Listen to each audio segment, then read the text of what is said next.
우리 인생은 때로 우리가 이해할 수 없는 온갖 모순과 역설들로 가득 차 있습니다. 그래서 그런 상황을 만날 때 우리는 표현할 길이 없어서 찬란한 슬픔이라든가 소리 없는 아우성이라든가 이 형용 모순이라 불리는 방법밖에 표현할 길이 없는 역설적인 상황들을 만나곤 합니다. 오늘 우리가 사는 이맘때가 혹 그렇지 않습니까? 세상은 온통 푸르르고 생명의 꽃들로 가득 찹니다. 사람들은 그래서 그 꽃을 보려고 이리저리 몰려달리면서 그 꽃에 주목합니다. 그런데 여러분, 우리 믿음의 성도들은 해마다 이맘때면 늘 사순절기입니다. 특별히 세상은 가장 찬란한 생명의 빛으로 번쩍일 때 우리는 고난주간 가장 깊은 죽음의 터널을 지나가게 됩니다. 그러나 여러분, 바디메오가 주여 나는 보기를 원합니다 했던 것처럼 이 세상의 꽃들만 주목하는 인생이 아니라 우리가 진정 그 모든 생명을 꽃피우기 위해 예수 그리스도 만왕의 왕께서 죽으셨고 다시 사셨다는 이 진리를 보게 하여 주시옵소서. 이 은혜로 이 시간들을 깊은 진리를 바라볼 수 있는 저와 여러분 되기를 소망합니다. 마가복음 말씀을 따라 본문을 함께 말씀 나누는데 오늘 마침 예수님께서 종려주일 예루살렘에 입성하는 그 주일 그 말씀입니다. 여러분, 사람들은 예수님이 예루살렘에 입성하실 때 마치 왕의 행차를 맞이하는 것처럼 맞이하고 있습니다. 솔로몬 왕을 맞이할 때 백성들은 이런 모습이었어요. 열왕기상 1장 38절에서 40절까지. 제사장 사독, 선지자 나단, 여호야다의 아들 브나야, 그렛 사람, 블렛 사람들이 내려가서 솔로몬을 다윗 왕의 노새에 태우고 인도하여 기혼으로 가서 제사장 사독이 성막 가운데에서 기름 담은 뿔을 가져다가 솔로몬에게 기름을 부으니 이에 뿔 나팔을 불고 모든 백성이 솔로몬 왕은 만세수를 하옵소서 하니라. 모든 백성이 그를 따라 올라와서 피리를 불며 크게 즐거워하므로 땅이 그들의 소리로 말미암아 갈라질 듯 하더니 솔로몬 왕이 기름 부음을 받아서 왕으로 등극할 때 모든 백성들이 모여서 큰 소리를 지르며 나팔을 불며 땅이 갈라질 듯 하였다라고 말씀하죠. 이 모습을 생각하고 예수님을 왕으로 모시고 있다는 것입니다. 열왕기하 9장 13절에 보면 예후를 왕으로 세울 때도 이런 모습이 나타납니다. 무리가 각각 자기의 옷을 급히 가져다가 섬돌 위 곧 예후의 밑에 깔고 나팔을 불며 이르되 예후는 왕이라 하니라. 예후를 왕으로 세울 때도요, 자기의 옷을 다 펼쳐서 그 왕 아래 깔고 가는 발마다 내려놓았던 것이죠. 여러분, 이 모습 그대로, 그러니까 유대인들은 이 말씀대로 전통대로 그렇게 예수님을 솔로몬 왕처럼 다윗 왕처럼 예후처럼 맞이했다는 것입니다. 시편 118편 25절 26절에도요 여호와여 구하옵나니 이제 구원하소서. 여러분, 여기서 이제 구원하소서라는 말이 호산나라는 뜻이에요. 호산나, 이제 구원하소서, 우리를 도우소서.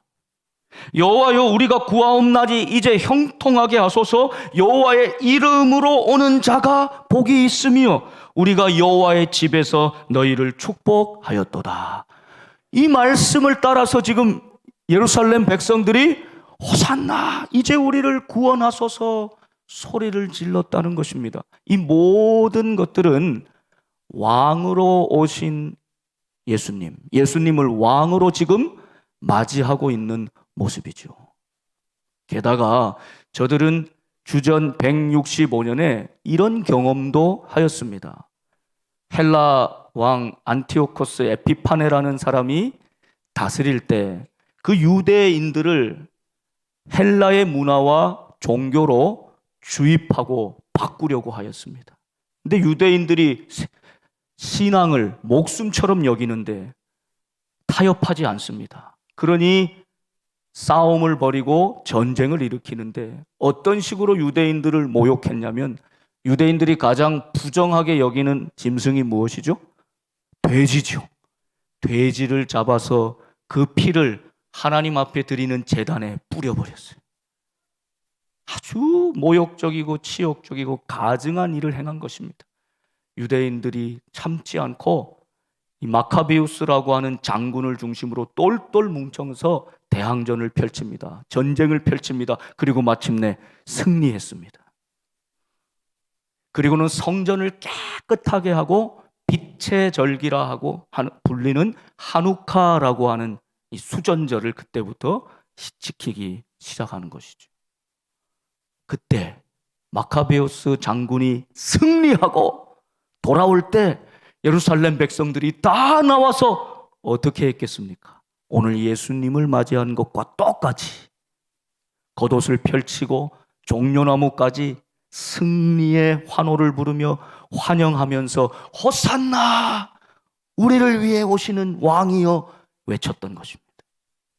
그러니까 지금 예루살렘 백성들은 예수님을 솔로몬 왕처럼 예후처럼 마카베우스 장군처럼 저들의 경험대로 저들의 배운 전통대로 예수님을 왕으로 지금 환영하고 있는 것이죠.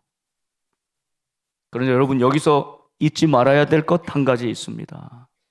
이렇게 호산나 열광하고 땅이 떠나가라 그렇게 소리를 질렀던 이 사람들이 불과 3, 4일 후에 그 입으로 무엇이라고 외칩니까?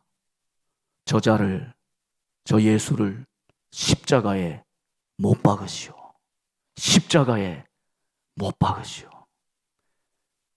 오늘 종려주일에 예수님을 정말 왕으로 이들은 맞이하고 있던 것입니까? 이 호산나라고 외치는 이 찬송이, 이 외침이 정말 주님이 내 인생의 우리 역사의 왕이시라고 고백한 것입니까? 그랬다면 3, 4일 후에 그들은 이렇게 돌변할 수 없었을 것입니다. 그들은 자신의 목적을 이루어줄 왕으로, 내 소원을 이루어줄 왕으로 열광했지만 그 주님은 조용히 우리를 위해 십자가 지시는 그 길만이 우리를 살리시는 길이므로 영원한 왕으로 오신 만왕의 왕으로 오신 그 주님은 조용히 십자가를 지고 죽으셨지요. 여러분 오늘 이 종려주의를 맞이하여서 우리도 호산나 주님을 향해 찬송할 때 정말 주님을 나의 왕으로 호산나 찬송하고 있는가? 아니면 내 목적이나 내 뜻이 이루어지지 않을 때는 저 사람을 십자가에 못 박으라고 죽음으로 내모는 우리는 아닌지 우리의 찬양, 우리의 기도, 우리의 신앙의 중심을 먼저 돌아볼 수 있어야만 합니다. 여러분, 예수님 이렇게 예루살렘 백성들은 예수님을 겉으로는 왕으로 대우하며 겉옷 펼치고 종려나무까지 흔들며 호산나 외쳤습니다. 그런데 예수님은 이 사람들이 기대했던 왕, 메시아가 아니라 하나님이 내어주신 하나님의 아들, 우리를 살리시고 영원히 구원하시며 영생의 복을 주시는 영원한 왕이심을 보여주십니다. 그 결정적인 차이 한 가지가 있는데 그것은 바로 나귀였습니다. 여러분, 솔로몬 왕 노새를 타고 왔다 그랬죠. 여러분, 다른 왕들, 이 마카베우스 왕, 이 장군이 개선할 때, 승리하며 돌아올 때 결코 나귀를 타지 않습니다. 크고 높고 화려한 말을 타고 옵니다. 그것도 백마를 타고 위용을 뽐내며 왔을 것입니다. 이게 왕의 모습입니다. 그런데 진정한 왕이신 예수님은 무엇을 타고 오십니까? 나귀를 타고 오세요. 그것도 한 번도 아무도 타보지 않은 새끼 나귀를 타고 오십니다. 여러분, 나귀는 작습니다. 성인 남자가 올라가면 아주 볼품없고 우스꽝스러운 모습이 되고 맙니다. 결코 있을 수 없는 이 희한한 일이 지금 예루살렘 백성들 눈앞에 펼쳐지고 있는 것입니다. 이것이 바로 만왕의 왕으로, 영원한 왕으로 하나님이 보내주신 진짜 왕 예수 그리스도이심을 보여주는 징표가 바로 이 나귀를 타고 오신 왕의 모습이었습니다. 스가랴 9장 9절의 말씀, 오늘 예배 개회 기도문이기도 하였는데, 여러분, 이 말씀을 성취하신 사건으로 오신 것이죠. 같이 한번 읽겠습니다. 시온에 따라 크게 기뻐할지어다. 예루살렘에 따라 즐거이 부를지어다. 보라, 내 왕이 내게 임하시나니 그는 공의로우시며 구원을 베푸시며 겸손하여서 나귀를 타시나니 나귀의 작은 것 곧 나귀 새끼니라. 아멘. 어느 왕이 나귀를 타고 온단 말입니까? 그거는 격이 맞지 않는 일이고 우스꽝스러운 일입니다. 그러나 오늘 우리 주님께서는 나귀를 타고 오셨습니다. 왜 그렇습니까? 하나님이 스가랴를 통하여 예언하셨던 이 말씀 그대로 오신 분이심을 온 백성과 인류에게 보여주신 사건이란 뜻입니다. 그래서 오늘 말씀에 나귀가 참으로 중요한 말씀 해석의 열쇠가 됩니다. 나귀 자체는 사실 아무것도 아닙니다. 그러나 그 나귀, 그 작은 어린 나귀 등에 누가 올라타 계십니까? 예수님이.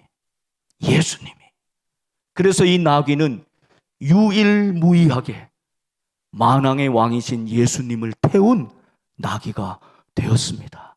그것이 곧 인류를 향해서, 사람들을 향해 보여주시는 하나님의 암호, 사인이었습니다. 나귀를 타고 오는 왕, 그가 진짜 왕, 나의 아들 예수 그리스도다. 여러분, 이 나귀를 타시기까지 예수님 오늘 말씀 가운데 아주 자세하게 이 제자들과 대화를 통해 말씀하십니다. 너희 맞은편 마을로 가라. 그리 들어가면 아직 아무도 타보지 않은 나귀 새끼가 매여 있는 것을 볼 것인데 풀어 끌고 와라. 아니, 그러면 그 주인이 뭐라고 하지 않겠습니까? 아마 예수님 다 짐작하시고, 만일 누가 너희에게 왜 이렇게 하냐 물어보거든 딱 한마디 해라. 주가 쓰시겠다. 여러분, 같이 한번 해보실까요? 주가 쓰시겠다. 예, 오늘 이 말씀이 우리의 마음에 남아야 합니다. 우리의 인생에 남아야 합니다. 주가 쓰시겠다. 그렇게 착 얘기하면 아무 문제 없이 즉시 이리로 보낼 것이다. 주님이 일렀습니다. 제자들이 실행에 옮겼어요. 가서 봤더니 진짜 나귀 새끼가 문 앞 거리에 매여 있습니다. 매여 있는 나귀는 풀지 않고는 쓸 수 없지요. 그럼 이것이 아주 중요합니다. 그 매여 있는 나귀를 풀었습니다. 그랬더니 거기 있는 사람들, 아마 주인이겠죠. 아니, 이건 못하라고 하느냐? 그랬더니 주가 쓰시겠다. 이 말 한마디를 듣고는 허락하였습니다. 그 나귀 새끼를 끌고 와 예수님 앞에 놓고 자신의 겉옷을 펼치고 그 위에 앉히시고 예수님 가는 발 앞에 백성들이 자신의 겉옷을 던지고 환호하는 것입니다. 여러분, 우리의 인생은 결코 나귀 등에 탄 왕이 아니라 내 등에 왕이신 예수님을 모신 나귀입니다. 여러분, 때때로 우리는 내 등에 예수님 태우고 예수님을 주인으로 모시고 왕으로 모신 나귀로 살아가는 것이 아니라 예수님을 나귀 삼아 내가 그 등 위에 올라타 내가 왕 노릇하며 내 뜻대로 내 마음대로 예수님을 나귀로 부리면서 그렇게 살아가고 있지는 않는가?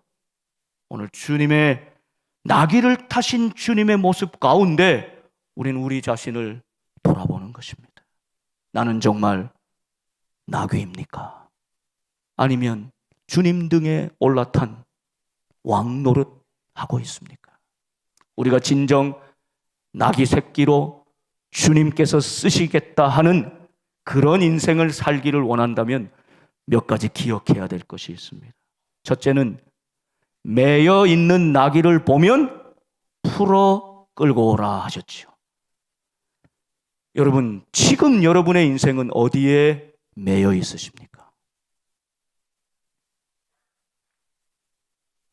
자녀들에게 매여 있고 세상의 일에, 직장에 시간 내지 못하고 매여 있고 건강의 이유로 매여 있고 여러 가지 다른 것들에 꽁꽁 매여서 한 번도 풀어놓아 주님이 자유롭게 쓰시는 삶을 살지 못하고 있어요. 그럼 이게 우리의 모습 아니겠습니까? 내 힘을 빼고 매여 있는 그 자리에 풀려야 주님의 손에 붙들려 주님이 올라타시고 주님이 마음껏 쓰시는 삶을 살 수 있을 것입니다. 우리가 자기 힘대로 잔뜩 힘을 주고 노새처럼 고집을 부린다면 우리는 아직 풀어나 주님의 손에 쓰임받는 인생이 아니라는 뜻입니다. 여러분, 우리는 내 힘을 뺄 때 주님의 일에 힘쓸 수 있습니다. 모든 세상의 운동의 원리가 그렇습니다. 배드민턴 치시는 분들 처음에는 막 힘이 들어갑니다. 그냥 세게 치려고 꽉 붙들고 막 때립니다. 절대 힘을 줄 수가 없어요. 손목이 부드러워 힘이 빠질 때 딱 정확하게 가격을 해서 힘을 줄 때 힘을 쓸 수 있는 것입니다. 마찬가지이죠. 내가 내 힘이 잔뜩 들어가 내 마음대로 어디에 매여 있을 때는 결코 주님이 쓰시기에 합당하지 않다는 사실입니다. 저는 요즘 천생 연기자 80이 넘었어도 연기만을 생각하고 배우로 살아가는 모든 국민들이 좋아하는 국민 배우 김혜자 씨의 자서전 생애 감사해라고 하는 책을 읽고 있는데 너무 재밌고 그의 글 하나하나가 아주 매력적입니다. 그가 이런 내용을 책에 쓰고 있어요. 내가 힘을 쓸 때는 연기할 때와 아프리카에서 아이들 안아줄 때밖에는 없습니다. 연기를 하지 않을 때 나는 때로 너무 무기력하게 보입니다. 나 자신도 스스로를 보면서 너는 연기 안 할 때 이렇게 아무것도 하지 않고 널브러져 있어도 되니? 하고 물을 때가 있습니다. 하지만 그렇게 기운을 다시 끌어모아야 다음 작품에 쏟아 부을 수가 있습니다. 꽃을 피우기 전에 꽃나무가 수많은 잔뿌리로 수액을 끌어모으듯이 무슨 이유가 있어서 하나님이 나를 이렇게 살게 하실 텐데 하루하루를 죽이는 삶을 살지 않겠다 자주 마음 먹습니다. 그리고 또 이렇게 이야기합니다. 이제는 슬픈 이야기도 웃으면서 할 나이가 되었습니다.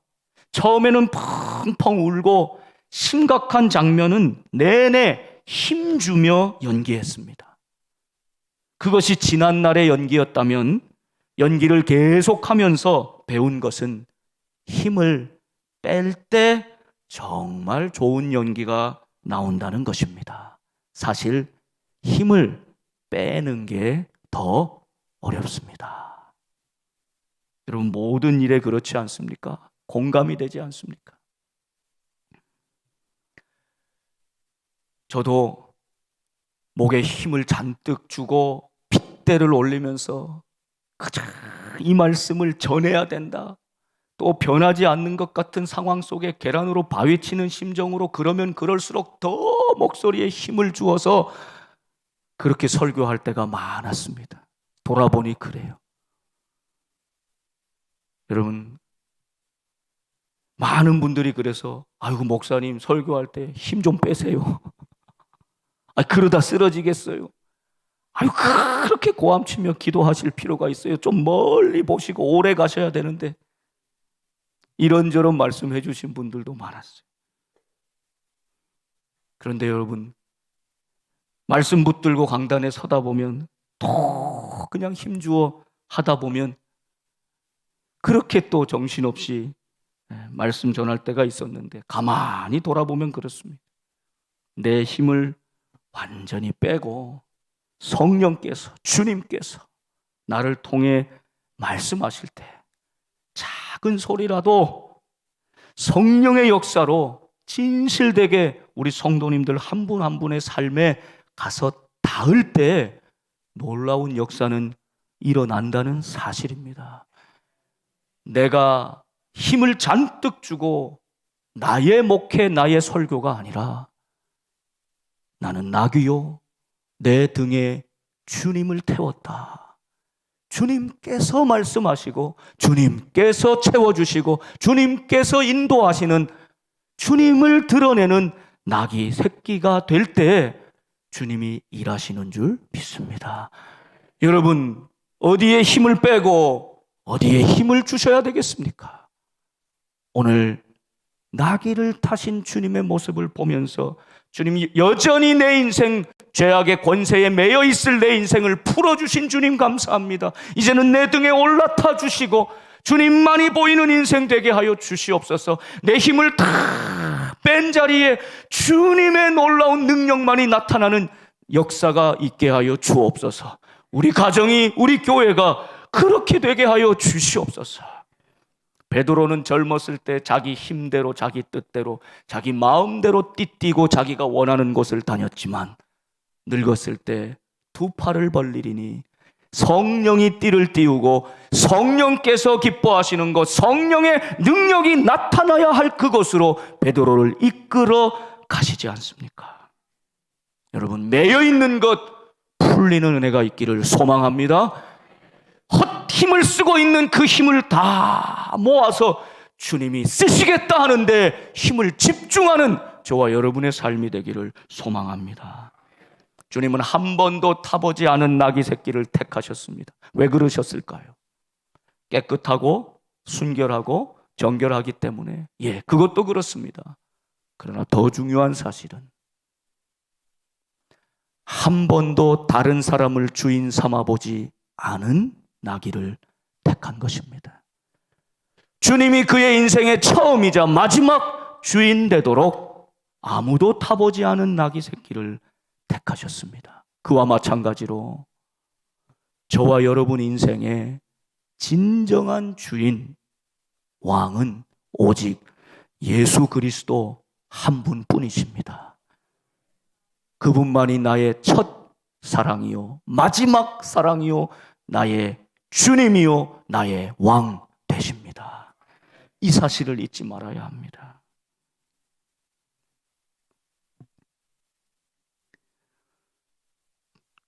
어느 미국 국무장관을 지낸 분이 연설을 하시는 모습을 제가 보게 되었는데, 그분이 연단에 올릴 때 이렇게 종이컵에 커피를 한 잔 들고 이렇게 오르셨어요. 그리고는 이렇게 말을 시작합니다. 작년까지 저는 국무장관으로 이 자리에 서서 연설을 했습니다. 그래서 올 때 비즈니스석에 앉아서 편하게 왔습니다. 공항에 내리자마자 나들 기다리는 사람이 기다리고 있었습니다. 환영해서 맞이하고 전용차를 태우더니 아주 편하게 숙소에 도착했는데, 그 숙소는 넓고 쾌적한 곳이었습니다. 제가 그곳에 앉아 직원에게 커피 한 잔을 부탁했더니 멋진 도자기 잔에 담긴 커피를 가지고 왔습니다. 그런데 올해는 더 이상 국무장관이 아닙니다. 나는 이곳에 올 때 이코노미 좌석에 앉아 왔습니다. 공항에 내려봤더니 아무도 나를 맞이하러 온 사람이 없었습니다. 혼자 택시를 잡아 타고는 작은 방 하나 있는 숙소에 도착했습니다. 직원에게 혹시 커피를 한 잔 줄 수 있느냐 부탁했더니 저기 있으니까 가서 마시라고. 그래서 가서 이 종이컵에 커피를 담아서 지금 올라왔습니다.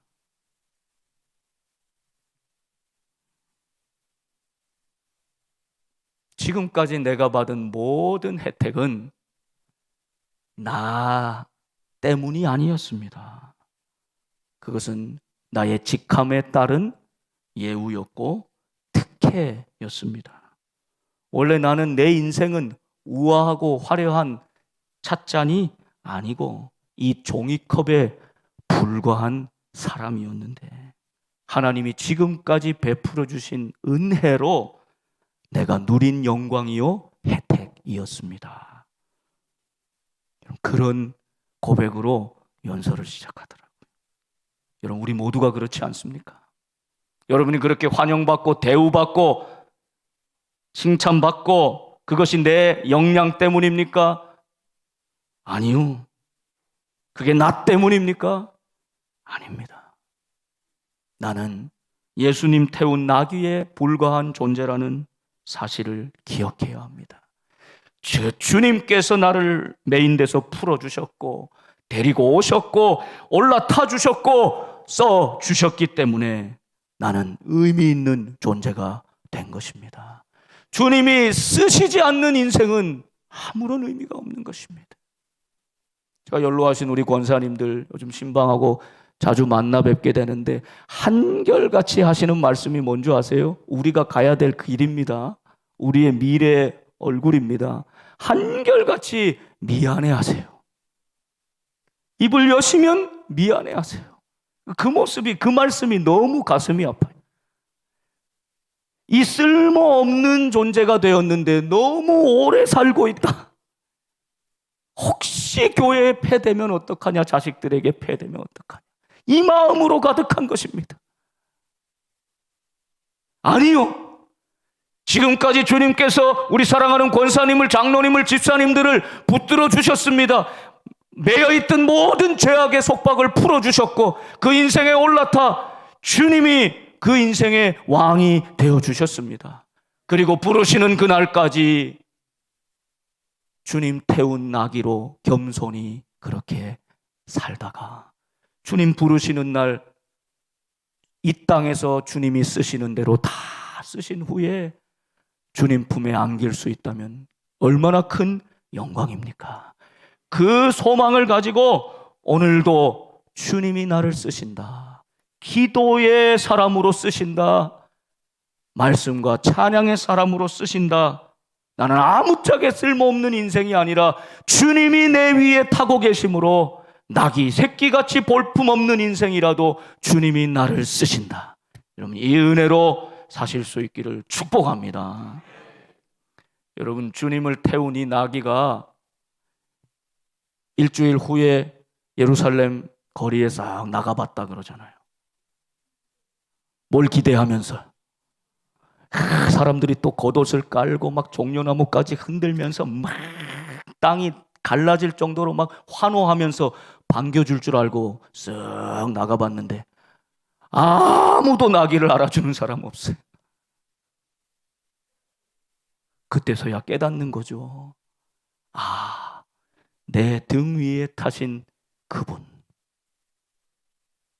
그분 예수 그리스도 때문에 내가 한 번 그렇게 영광스럽게 쓰임 받았던 것이구나. 여러분, 이 사실을 잊지 말아야 합니다. 제가 지난 주간 고난 주간 준비하면서 기도원에 좀 갔었는데요. 아침에 그냥 평상복 차림으로 이렇게 산책을 하는데 거기 보니까는 뒷산에 앵자봉이라는데 왕복 1시간 이렇게 적혀 있어요. 뭐 천천히 왕복 1시간 정도면 괜찮겠다 생각하고 올라갔어요. 근데 자꾸 가보다 보니까 경사가 점점 높아지는 거예요. 아이고, 이런 복장 차림으로는 이거 안 되겠다 싶은 마음이 들어요. 돌아설까 하다가 그래도 자존심이 있지. 나 아직 안 죽었어. 그러면서 걷기 시작했는데 아이고, 죽겠더라고요. 미끄러지고 자빠지고 넘어지고 까이고 만신창이 되면서 야, 이거 내 몸 하나 이거 살아서 저기 끝까지 갔다가 돌아올 수 있을까? 막 이런저런 생각이 들더라고요. 근데 갈수록 50도는 넘을 것 같은 아주 높은 경사에 겨운에 쌓여 있는 이 낙엽들이요, 제 허리까지 막 오는 거예요. 그러니까 발을 딛는데 그냥 푹푹 빠지는 거예요. 유일한 방향 지시 안내자이자 유일한 생명줄인 그 로프를 딱 붙잡고 그냥 3, 40분 사투를 벌이면서 제 머릿속에 야, 저 끝에 정상에 뭐가 있을까? 주님은 십자가 끝에 뭐가 있을까? 정말 아셨을까? 내가 이렇게 올라가는 것은 정상에 한번 올라보겠다는 내 의지인가? 그렇게 올라갔다 그래도 나중에 내려올 때는 어떡하지? 별 생각이 다 들더라고요. 여러분, 내려갈 걸 생각하면 오르기가 어렵습니다. 저는 마땅히 거기서 포기하고 돌아서서 내일을 위해서 내려가는 게 바른 판단일 수 있어요. 기다리는 가족들이 있습니다. 내가 해야 될 일이 있습니다. 복된 교회가 있습니다. 아유, 그러면 체력 아꼈다가 거기다 써야지 하고는 돌아서야 됩니다. 그런데 바로 그 지점에서 불현듯 이런 생각이 떠올랐습니다. 우리 주님은 겟세마네 동산에서 아버지 이 잔을 좀 피하게 해주십시오. 지나가게 해주십시오. 그렇게까지 기도하시면서 땀방울이 핏방울 되도록 기도하시면서 하나님의 뜻을 다 깨닫고 나서는 우리 주님은 뒤돌아보지 않으셨어요. 내려갈 길을 염려하지 않으셨어요. 가족에게로 돌아가지 않고 뒤를 돌아보지 않고 사랑하는 제자들을 생각하지 않고 죽음으로 돌진하셨구나. 그 다음을 남겨두지 않고 체력이나 모든 자원을 비축하지 않고 당신 자신을 십자가를 향해서 남김없이 던져버리셨구나. 그래서 유일하게 죽음을 죽이시고 다시 사신 진정한 우리의 왕이시구나. 죽음과 부활을 향해 직진하신, 다 던져버리신 우리 주님이 생각나더라고요.